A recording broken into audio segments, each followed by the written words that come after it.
یا اللہ یا رحمان یا رحیم۔ بسم اللہ الرحمن الرحیم۔ السلام علیکم۔ ہم تمام بھائیوں وعلیکم کو السلام۔ روحانی رمضان کی 23ویں نشست میں خوش آمدید کہتے ہیں۔ آج کی گفتگو کا سلسلہ سے شروع کرتے ہیں۔ بسم اللہ الرحمن الرحیم۔ اعوذ باللہ من الشیطان الرجیم، بسم اللہ الرحمن الرحیم۔ قل هو اللہ احد اللہ الصمد لم یلد ولم یولد ولم یکن له کفوا احد۔ بسم اللہ الرحمن الرحیم۔ قل هو اللہ احد اللہ الصمد لم یلد ولم یولد ولم یکن له کفوا احد۔ بسم اللہ الرحمن الرحیم۔ قل هو اللہ احد اللہ الصمد لم یلد ولم یولد ولم یکن له کفوا احد۔ بسم اللہ الرحمن الرحیم۔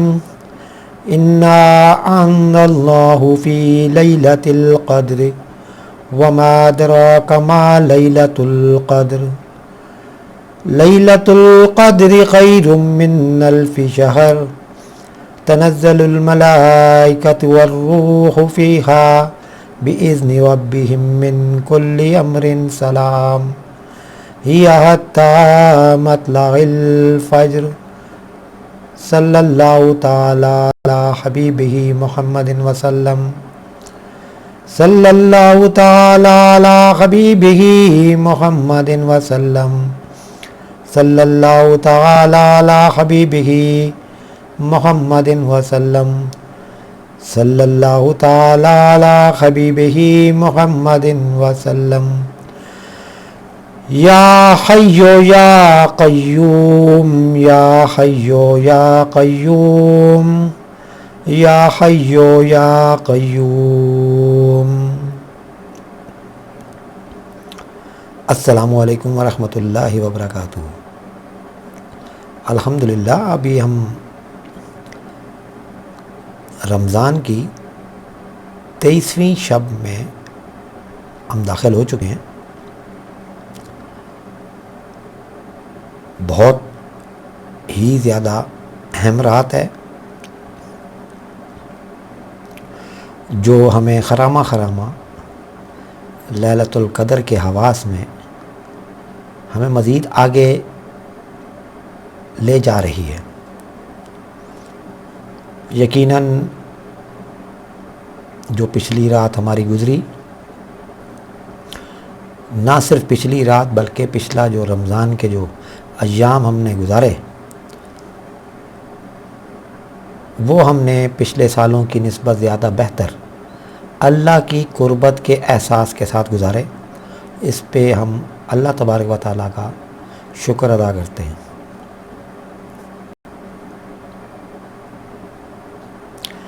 اس 23ویں رات میں جو ہماری کیفیات ہیں وہ یقیناً باقی لوگوں کی بھی کیفیات ہیں۔ فرق اگر ہوا تو صرف اتنا ہوگا کہ کچھ لوگ ان کیفیات کی طرف متوجہ ہیں اور کچھ لوگوں کی توجہ نہیں۔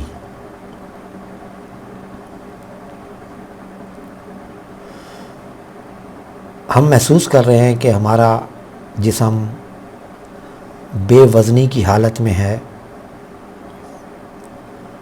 اور حالت روزہ میں افطار کے قریب، خاص طور پہ عصر کے بعد مغرب کی اذان سے پہلے ہمارے اوپر بے وزنی کی ایک ایسی کیفیت ہے کہ لگتا ہے کہ ابھی ہم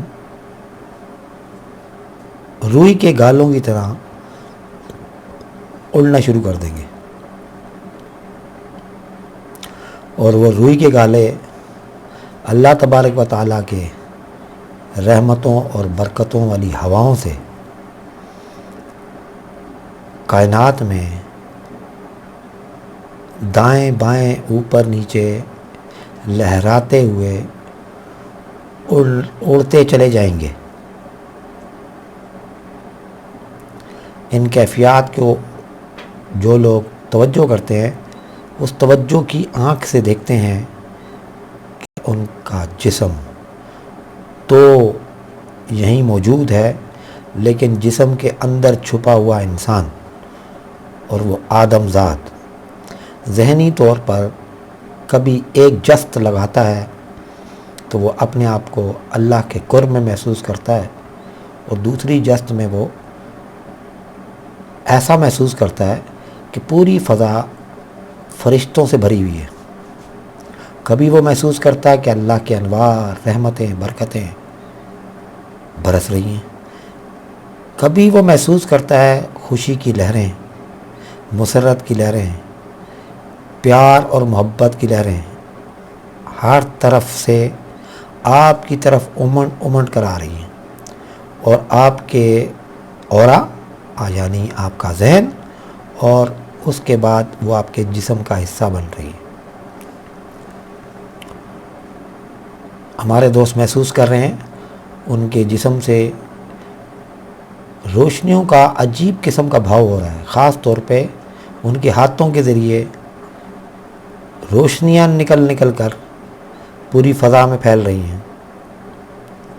نہ صرف پھیلتی ہیں فضا میں، بلکہ جب وہ کسی سے ملتے ہیں تو وہ روشنیاں ان میں منتقل بھی ہو رہی ہیں۔ ایسا کیوں ہوتا ہے؟ کیا یہ پہلی مرتبہ ہو رہا ہے؟ جی نہیں،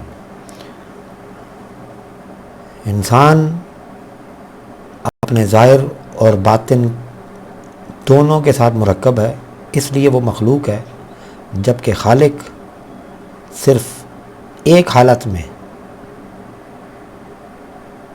ہوتا ہے۔ ہم مخلوق کی حیثیت سے جب ہم ظاہر میں آتے ہیں تو ہم ظاہری چیزوں سے متاثر ہوتے ہیں، لیکن ہمارا باطن بھی باطنی کیفیات اور محسوسات اور اجسام اور علوم اور اطلاعات سے متاثر ہو رہا ہوتا ہے، اور جب ان اطلاعات کا ہجوم بڑھتا ہے تو اس کا اثر جسم پر آتا ہے۔ جب ہم اپنی مادی زندگی میں زیادہ متوجہ ہوتے ہیں تو اس کا مطلب ہوتا ہے کہ ہمارے ارد گرد کی جو مادی کشش ہے وہ بڑھ گئی ہے، اور اس کو توڑنے کے لیے اللہ تبارک و تعالیٰ نے نظام الصلاح کا اہتمام کیا کہ آپ ارادتاً اپنے ذہن کو اللہ کی طرف لے جاتے ہیں